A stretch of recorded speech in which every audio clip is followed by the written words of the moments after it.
It's been said there's no such thing as bad publicity, and for years TV and movie stars seem to be putting up with some pretty bad defamatory press, believing that old saying.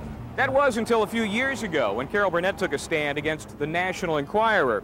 The tabloid published a story saying Ms. Burnett had been drunk in an LA restaurant. The story was totally false, and she sued the paper. But she was immediately faced with laws to protect the media to a much greater degree than they would protect you and I if we made the same defamatory statement. Now, ironically, due to some sidewalk construction, Carol's star was removed from the Walk of Fame more than a year ago. Because we value freedom of the press, First Amendment, you know, newspapers, TV, and radio stations can actually make false statements about public figures as long as they don't make any statement maliciously. That is, they don't make a statement knowing that it's false.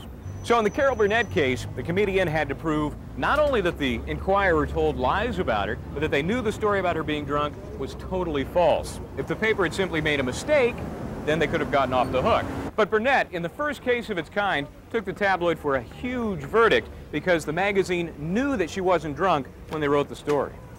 This rule applies to all public figures, whether star, politician, or sports figure. Simply making a mistake as to the truth is okay. But if the publisher knows the information is false and does the story anyway, the person defamed can recover.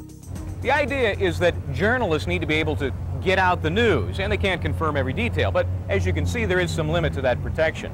Knowing how the law protects you and me and the stars from defamation will give you the legal edge. I'm attorney Michael James Bryant.